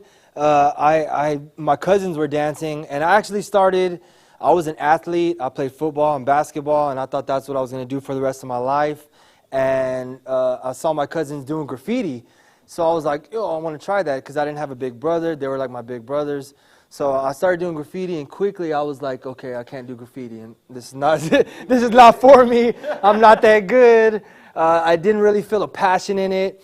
But then I saw them maybe like 2 months later, and I went to go visit them, and they were breaking. And as soon as I saw it, I was like, that's what I'm going to do. That's what I want to do. That's it. And then 24 years later, here I am teaching y'all. So that's pretty much a short story. But I mean, I would say that it doesn't matter. We have a lot of students that come in and they start DJing and then they end up breaking, or they're breaking and they end up DJing. So it's always good to try stuff. And then if you find something you like breaking, put your all into it. Go hard. Do as much as you can. Practice it. Make it your passion. And I think that's the best way that you're going to be able to grow from it. What's up, buddy? What's your question? You got something? So I do want to share something. We'll come back to you. I want to share something on opportunities, because opportunity has changed a lot from when I first started dancing, or when Suge started dancing, or Beast, or even these guys started dancing. A lot has changed within the past 5 to 10 years. A lot of us, we start dancing because we fall in love with the art form. It's a way of It's a positive alternative, right? It allows us to do something fun, to express our feelings, and just do something different, right? It's a unique extracurricular activity. That's the way I like to look at it. It's just something different, right? Some of us, we tried basketball, baseball, and it was fun, but it didn't allow us to express ourselves the way dance or art does. That really changed it. And so along the way, opportunities changed, because breaking is such an evolving dance that at some point, it's eventually going to capture the attention of people that are observing it or watching it. And then it will eventually build a fan base, just like skateboarding or BMXing and a lot of these other extreme sports. So now breaking is, in essence, kind of converting, even though it would never be a sport, people are converting it to a sport, and hence why there's that opportunity now for Paris 2024, the Olympic Games, right? Jeremy mentioned that in 2018, there was the Youth Olympics in Buenos Aires, and he didn't mention 2022 will be another Youth Olympics in Africa, in Dakar. So, now that breaking is on an Olympic platform, the opportunities grow tremendously, because it goes from a kind of a small community to a much larger community. When we're going from event to event, we're going to events with a few hundred people, maybe 1,000 people. Once it's televised, now 100 million people are watching it. And then you start to build a fan base around it. So the opportunities have grown tremendously. You see, Jeremy and I were wearing Monster. We're sponsored athletes by Monster Energy. So that's part of an opportunity, is that you can receive endorsement deals off of what you love to do. That's an opportunity. Another opportunity is, I remember just being somewhere and, I guess performing really well somewhere and, making a mark, and someone seeing me and was saying, hey, I love what you do. Would you love to do it in this music video or this movie? So I've done movies, commercials, music video. So the entertainment world is also something, that can happen. I've done commercials for JCPenney, McDonald's, Pepsi, and the list goes on, T-Mobile, the list goes on. And that's all from what I love to do. It's not necessarily that it was something that I was looking for, because the only thing that I was looking for is a way to express myself. But somewhere along that journey, you also start to understand that, like, I'm pretty good at this. Like, I could probably do something with it. And so then you get inspired in a different route or a different direction to attempt different things, and that's okay. And that's how you build on opportunity. I guess opportunity exists for everybody, but not every opportunity is the perfect one for you. So I want you guys to understand that, because the opportunities that we were able to experience, they might have been perfect for us at the time, but now it might change. And the beauty of it is if you relate it to the foundation of breaking, if you have a strong foundation physically and mentally, you'll know what your end goal is within the dance or within anything that you want to do. Another thing that we didn't mention that is really, really important is kind of the significant life skills that breaking or hip-hop has taught us. I learned a lot about respect. I learned a lot about respecting people, being able to express myself. Even when I was dealing with a lot of anger or aggression, I knew that I can battle someone like Amir without touching him. But we're both exchanging with our dance and our art form, and he's able to feel it, and I'm able to feel it, And so kind of that exchange It's kind of the most honest thing B-boys and B-girls can do. Like when you see someone and you want to challenge yourself with them, I think that's a great thing because it's positive, a positive exchange, a positive battle, it's a good way to communicate without actually saying anything. But you exchange that, and I think that leads to opportunity. Not necessarily maybe monetary or financial, like a job opportunity, but an opportunity for you to learn and understand what you battled at that very moment. And so I know that's a lot deeper than some of us might understand, but I learned a lot as a kid going through the challenges of trying to look for what is really out there for me. And in some cases, I'm still looking. So never stop. I guess what I want to say is never stop looking for what it is that you actually want. You may have an end goal, but you can always keep going for something bigger. And if you don't end up at that bigger goal, at least you've accomplished a lot of small goals. And that should make you feel good about yourself. But you got to have something to aim at, right? It's better to aim at something and hit it at 50% than to aim at nothing and hit that 100%. So that's extremely important. So it's better to have something that you want to go for. And I wanted to build on that, on the opportunities, because there's a lot, like Jeremy said, there's a lot of opportunities that exist. But you got to aim at something. You can't just roll out of bed and expect a phone call from somebody to say, hey, you want to come compete in Japan? It doesn't work that way. It works by you creating a list of actions and putting those actions into place, into this work ethic that you have. Because, and if you continue that at a consistent level, I guarantee it that it will come, whatever it is that you're looking for.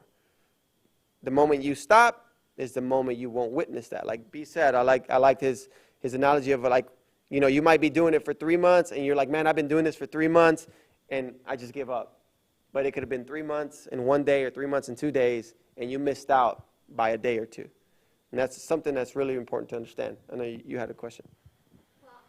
I wanted to understand maybe how the MVP and the cameraman and even Kevin, because they play a role as well. And Right. I'm guessing that they're inspiring, and Kevin definitely seems like it to me, that he really loves what he's done with the kids and the hip hop.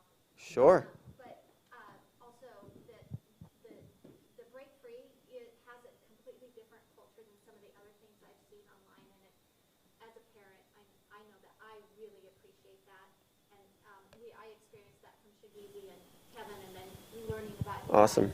and everything that you did with the Solidarity event? yes, Yeah. it was just, you know, very thankful for clean, healthy expression and use of it, and you know, because there's other things out there of the hip hop culture that is unhealthy even still. It's just because that's where those people go and whatever. But I'm thankful that there's something that is in the environment that I feel comfortable in for my son and myself. Yes. We know. So thank you for that. That means a lot to us. Something that we didn't mention is we're all parents. You know, we're all parents, and you know, I come from some of the roughest neighborhoods in Houston where, you know, easily if I chose a different direction, it could have ended up this way. And I'm thankful that, you know, I fell in love with the dance. I surrounded myself, and I mentioned this earlier when I was talking to you guys and the students, that I surrounded myself with the people that actually believed in me and that allowed me. And here's the crazy part about that. The people that actually believed in me, I never even was told, I believe in you. I just felt it. And that's the experience that we try to create with Break Free, is that Break Free isn't about creating the best B-boys or B-girls. It's just about creating honest exchange, expression, and good people. That's something that my parents taught me, is that just be good to people, and everything else will be good to you. Like that's just and we follow that motto at Break Free. Like we follow this other motto in teachers, is that there's no such thing as bad students, but there are bad teachers. So we will never point out a student and say, this student, oh man, he's terrible. No, there's something that we have not figured out how to be able to teach the students. And that's something that really just motivates us every day to get up and make Break Free better and to create an experience for you guys to be able to feel that. Because what hip-hop is saying on the other side of the wall, it's not what hip-hop is. If you divert to what hip-hop is are those core values that we talk about: peace, love, unity, and having fun. Kids started to be a part of hip-hop or started to break because they didn't have any other options. So they created their own options. That's where DJing, breaking, MCing, and the graffiti art, and sometimes even using the word graffiti can be taken, wrong. But art was just a way of expression, and, these are commissioned pieces in here. The artwork that we wear on shirts, that's how you turn a negative into a positive, is to be able to create something from it. There was a lot of people growing up that said, oh, you're just wiping up floors with your back? You're just doing this? And I say this proudly, but we're part of an organization that's growing and opening up schools, not just in Houston, Kansas City, but, across the world. These are our plans for the next, couple years. And it's exciting to be able to be at the forefront of that, because that experience that you felt, we need everybody to feel it. Because there's a lot of us that are battling out there with what is hip-hop. Because the hip-hop that we know is not the hip-hop that they know. And it's our job to be able to express that message. And I wouldn't want to say correctly, because I think the message gets stronger as we keep growing with it. So we just want to share the message as best as we can from the experience that hip-hop or the journey has, allowed us to be a part of. But it all has to do with ourselves, which, as I mentioned earlier, is like, we can teach you guys everything that you want to learn, but it's ultimately up to you to be able to get there. And that's not just in breaking, that's in anything that you want to do. Even if you were playing football, little league baseball, whatever. If you were playing any of those sports, in order to one day be professional, it's something that you have to tell yourself early that I want to be able to accomplish that. So part of that culture that you're talking about is just something that really just lives in us. And I'm telling you, it has produced nothing but special things for us that we just want to share it. We just want to share it. You had another question? Well, we watched a documentary last night about the National Spelling Bees. Uh-huh. And so that was just really amazing. It's a lot of the same concepts. And surrounding your people with, just all the people who believe in you. And, it's just amazing what these kids do to learn the words and how they break it down and how they practice, And so it is, and the things that they're learning for their future self as an adult. So whatever it is that they want to do, even if it's not breaking or anything with the hip hop culture, that they can take it with them. Yeah. What you're teaching them is something more than just. And that's something that we'd love to reinforce every single day. And really what it boils down to, it's just the beauty of principles. Like following basic principles that allow you to just want to do better, get better, and have a good day. We can all wake up and we've had them, right? We can all wake up and have the worst day of the worst days, and because we make it a worse day. And that's what we always tell our students, is that most of the time we're creating problems that don't exist. We start to dwell on something that's not there, when really we have so many positive things. Number one is, like, if you're a b-boy, you have the opportunity to, just dance and just be free and express. Or if you're an artist or a DJ, whatever it is, and going back to like these guys, like I know Gus can come up here and speak, but Gus, he also breaks. And MVP, he fell in love because he just started coming to our events, and he's been a good friend to my sister, and he got introduced to our environment through my sister, because my sister actually does the accounting for Break Free Worldwide, and so like it was just one of those things where it's like, man, I love this community, I love this culture, and I just want to help. And I'm good at all these other things. I'm not good at the things that he does. And so I was just telling Palmer earlier, I was like, man, without MVP, this would be tough, because he does he helps us get the message out. He helps us get the message out. Right now, worldwide, this is being streamed, if you guys didn't know that. You know what I'm saying? And it's important for us to do those things. It's important for us to do those things because this is how we spread the message. This is how hip-hop continues to grow. This is how Break Free continues to grow. Because it's not about, well-known B-boys or well-known B-girls, well-known. No, it's just about doing a good thing. It's about doing a good thing and doing it with people who want to do the good thing together. And that's what that is. And he was inspired by that. Gus is an artist himself. I mean, he has his own clothing brand.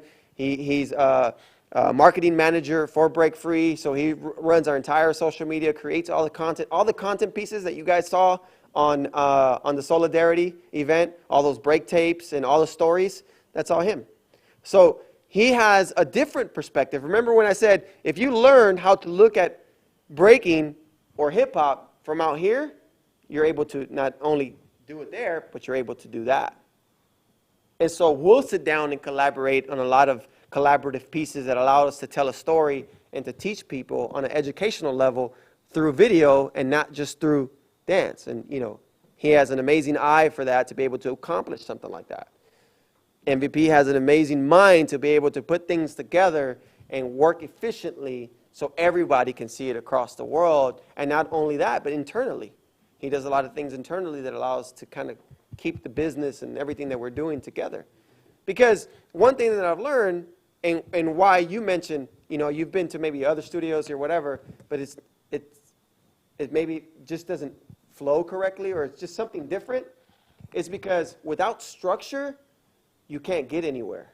And what we really love to bring to what we do, outside of just being a dance studio where you can walk in and just take a class and then leave, we want to apply structure at the life level, not the B-boy or B-girl level.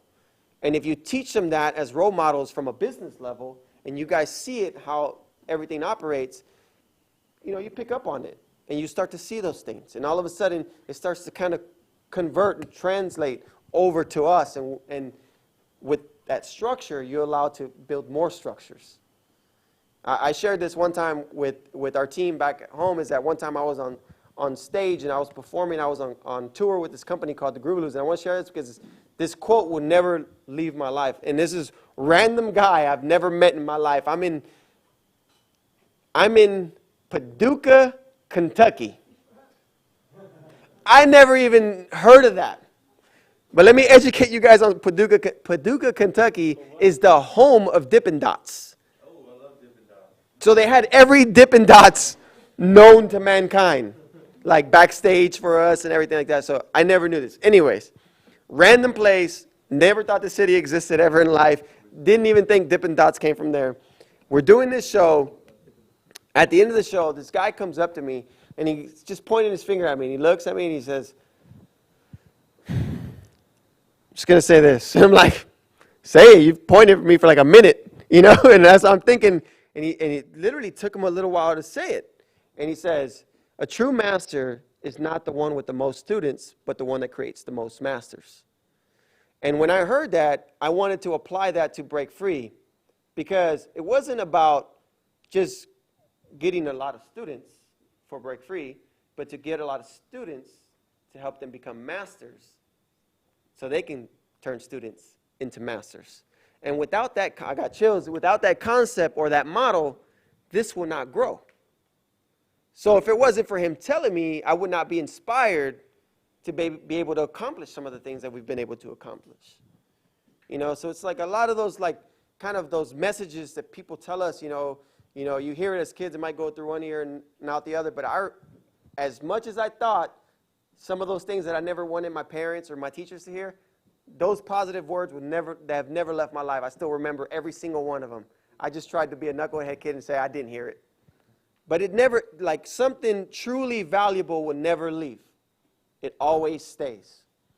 And that's something that outside of teaching, breaking, DJing, we want to be able to do that.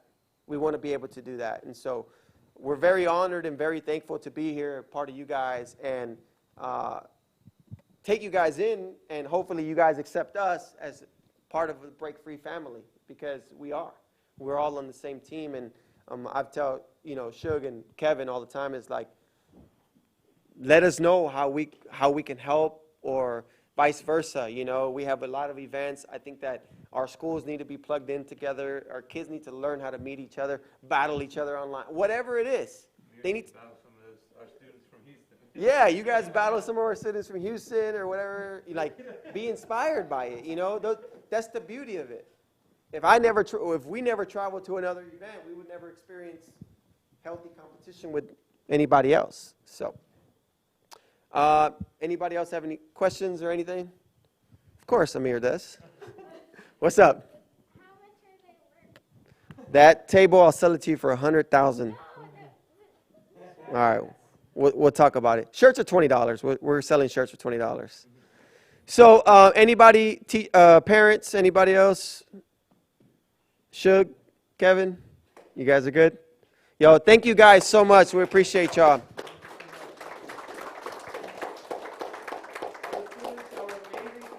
Awesome job, everybody.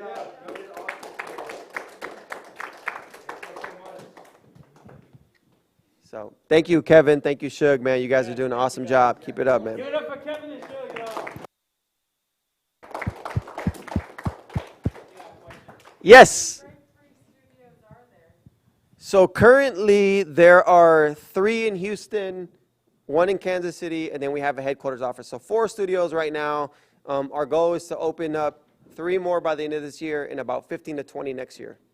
Where's your headquarters? In Houston, yes. Yeah.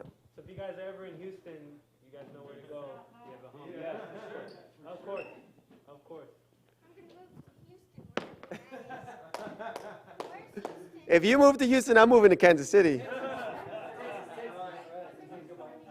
Thank you, guys. Appreciate y'all. Thank you.